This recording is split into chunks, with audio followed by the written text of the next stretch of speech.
Hello and welcome to Sports Extra on MadeinAfrica TV.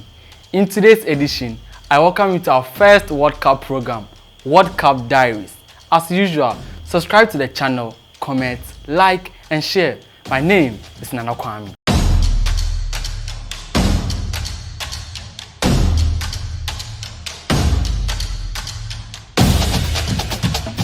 Welcome back. So today, I'll be giving you our first edition of our new series, World Cup Diaries. Here are some of the top 5 performing African countries in the World Cup. Each Mundial offers the African continent the opportunity to feature 5 of its top talent within the continent to represent the land of celestial blessing at the World Cup. This episode of the World Cup Diaries looks back over the 5 sides that have come closer or who have made the biggest impact on the international high table. Could another side join this elite collection in about 14 days' time?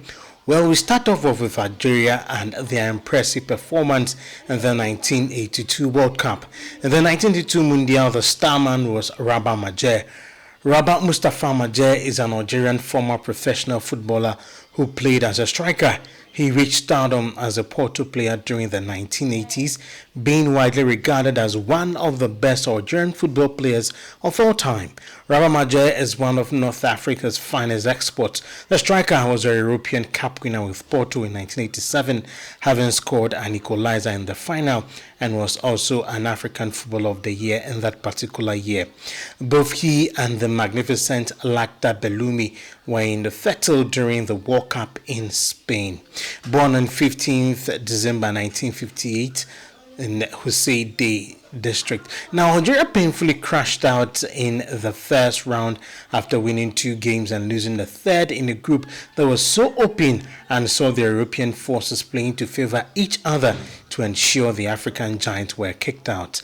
In that tournament, they were under the tutelage of Mahedine Khalif, who looked after the team during the Summer Olympics of 1980, while he was joined in Spain by Rachid Mekloufi, himself a national hero from the legendary FLN team of the late 50s and early 60s.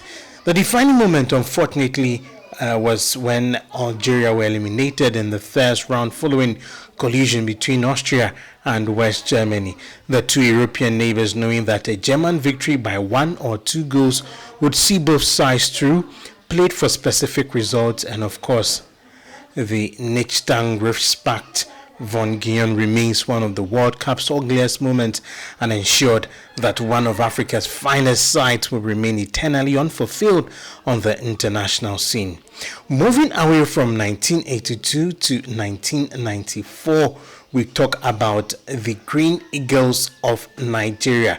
And of course, during that time, one person that comes to mind is star Emmanuel Amunike, who had a career of many injuries and many frustrations.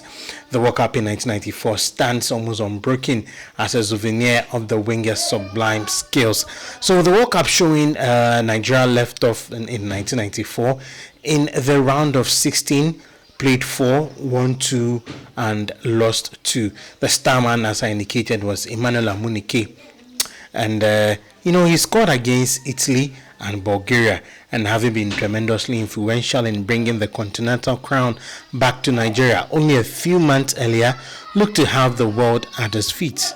So the Nigerian coach then was Dutch tactician Clemens Westerhoff, who remains one of the great names in Nigerian football, apart from Betty Vogts. He took charge of the nation's golden generation of the early 90s and finally began to realize the country's immense footballing potential, as well as harnessing a collection of memorable talent. He crucially won the AFCON title with the Super Eagles in that same year, 1994. The defining moment was when Nigeria's opening game of the tournament and the first ever match in the World Cup was against Bulgaria at the Cotton Bowl Dallas. The Super Eagles side containing the likes of Finidi George, Yekini, unfortunately, who met his demise. Well, some people have said that he died as a result of depression. Some also said that because he had friends who swindled him as he made some bad investment. I mean, these are all speculations that people have said have contributed to the death of Nigerian legend Rashidi Yakini. And of course, no one can forget Tenan Amukachi, who smashed the Eastern Europeans 3-0 in a match that remains one of Africa's finest single performances at the World Cup. Of course, some of you will say that the match against Ghana and Germany, where they shared scores 2-2, or Ghana coming back to beat USA on both occasions in 2006 and 2010, is greatest match, I mean, for the Africans in the World Cup. But, well, let's see. So, that will be all for today's edition of the World Cup Diaries. Tomorrow, we'll bring you another edition of the World Cup Diaries, and we'll find out what happened to Ghana. I know many of Ghanaians wouldn't want to hear about this, but of course, you can't run away from the Luis Suarez saga. And that will be all for the World Cup Diaries here on Made in Africa TV.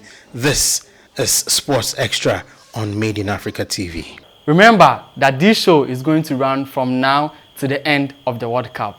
As usual, don't forget to subscribe, hit the notification button for more stories. Shout out to Phoenix Graphic Designs. Till we meet again, my name is Nana Kwame. See ya.